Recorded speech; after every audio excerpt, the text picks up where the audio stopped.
Alors les gens, on se retrouve aujourd'hui pour une nouvelle vidéo. Vous vous en étiez douté, hein? Hein? Bande de petits coquins. Mais je le sais, vous êtes les meilleurs abonnés. Je le dis tout le temps, tout le temps. Et on se retrouve aujourd'hui pour... roulement de tambour! La vidéo récap d'Halloween! Wouh! Je ne sais même pas pourquoi j'écris victoire aussi vite parce que mon bilan lecture est vraiment mitigé. En effet, sur les 5 livres que je vous avais présentés dans ma vidéo, pas le d'Halloween du coup, si vous l'avez pas vu évidemment, ce serait peut-être mieux d'aller la voir et puis de revenir voir celle-ci. Maintenant, remarque, on est dans un pays où tout le monde a droit à la liberté d'expression. Donc si t'as envie de rule the world et de regarder cette vidéo-ci avant d'aller regarder la précédente vidéo, bah fais ton rebelle. Je disais donc, avant de partir dans un trip qui n'était absolument pas contrôlé, que sur les 5 livres que j'avais choisi de lire pour Halloween, je n'en ai lu que... Second roulement de tambour 2,5. Ah non, tu m'as entendu, hein. 2,5. Oui. Juste la moitié. Mais comme 2,5 c'est mieux que rien du tout, je me suis dit que j'allais vous les présenter aujourd'hui. Je vous présente du coup le premier roman que j'ai réussi à finir pour ce challenge. Il s'agit de La mer infinie, le second tome de la 5e vague, écrit par Rick Yancey et publié ici aux éditions France Loisirs. D'ores et déjà, je m'excuse si je présente les points positifs et les points négatifs que j'ai pu repérer dans ce bouquin dans un ordre imprécis et carrément non prémédité. Mais partir en cacahuète, Marie, c'est ce qu'on aime, voyons. Premier point que j'ai envie de souligner, j'ai trouvé que l'auteur met vachement certains personnages de côté, comme par exemple Teacup, que je trouve présente mais qui ne parle quasiment jamais, et c'est un personnage que j'adore, que je trouve adorable, que je trouve déterminée, battante, et on la voit quasiment jamais. Autre personnage qu'on ne voit quasiment jamais, il s'agit de Cassie. Maintenant, Cassie n'est pas un personnage que j'affectionne particulièrement, contrairement à beaucoup, et donc du coup ça ne m'a pas trop dérangé de ne pas trop la voir. Voilà, quand un auteur met de côté un personnage pour s'intéresser à un personnage que j'aime plus, je dis pas non. Et là c'est le moment où vous me dites « Mais Marie, quel personnage tu aimes plus que Cassie ?» Bah ouais, moi j'aime bien Ringer. En effet, Ringer a des défauts, elle est têtue, elle est tête de linotte, elle a l'air de changer de décision toutes les 30 secondes, elle a l'air aussi d'être hyper indécise tout le temps, de tourner autour du pot et de ne pas savoir ce qu'elle veut. Mais moi je trouve que c'est un personnage tellement badass, enfin genre à la fin surtout, pour ceux qui ont lu le bouquin, vous savez de quoi je parle quoi, enfin c'est Tomb Raider la meuf, je veux trop lui ressembler. Alors certes, Tomb Raider peut encaisser certains coups par-ci par-là sans pour autant crever, mais dans ce livre-ci, c'est la mort que les personnages ils encaissent carrément. Mais j'ai loupé un truc ou quoi, je savais pas que tes personnages c'était des dieux. Dans le bouquin du coup j'ai trouvé que certains personnages étaient vachement un peu trop invincibles. En revanche, dans la réalité pour moi qui me fout la cheville et qui pleure comme une madeleine, je veux bien être comme eux. Autre point positif que j'ai rarement vu sur les autres chaînes dans les chroniques, je trouve, contrairement à beaucoup du coup, que le bouquin nous apprend beaucoup de choses, que ce soit sur l'histoire ou sur les personnages, et du coup ça rend l'histoire toujours autant addictive. En revanche, petit point négatif que je pourrais attribuer au bouquin, et que ça par contre j'ai beaucoup revu sur les chaînes, il s'agit de la découpe du bouquin. Comme dans le premier tome, on se retrouve ici avec une découpe de lignes noires, où à chaque ligne noire, qui est en fait un chapitre, on change de narrateur et du coup de personnages. Et ici vous pouvez remarquer qu'il y a 2 passages dans le bouquin où on ne change pas de narrateur, du coup de personnage, pendant un très long moment. C'est là que tu te dis, est-ce qu'ils m'ont suivi jusqu'au bout ?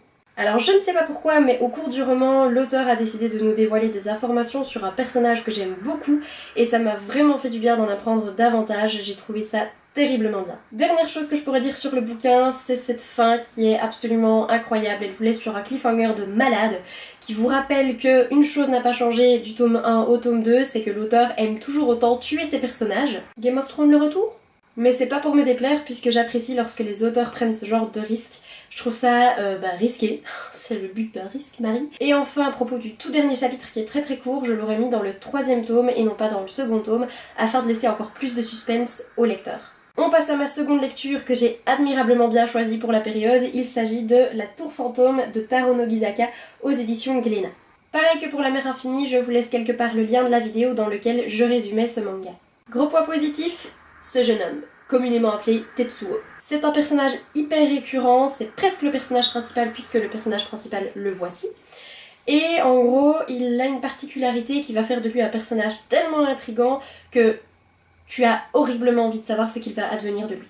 Deuxième point positif, si on peut dire que c'est un point positif, le méchant est tellement diabolique qu'il aurait tellement pu correspondre à la question de mon précédent tag, et je vous laisse le lien quelque part si vous n'avez pas vu le tag, qui était avec quel méchant ne voudrais-tu absolument pas te retrouver seule dans le noir ? Je vous assure que lui, c'est une tuerie si je me retrouve toute seule avec lui. En plus d'être terriblement diabolique, il porte un masque. J'ai des frissons rien qu'à le revoir. Je ne sais pas du coup si vous le verrez bien, j'espère que oui, mais en gros il ressemble à ça. Il ne parle pas ou presque jamais, et alors il est hyper sordide dans les actes qu'il va commettre au cours de l'histoire. Autre point qui n'est pas vraiment négatif ni positif, ça dépend des goûts. Moi j'ai adoré, donc pour moi ça sera un point positif.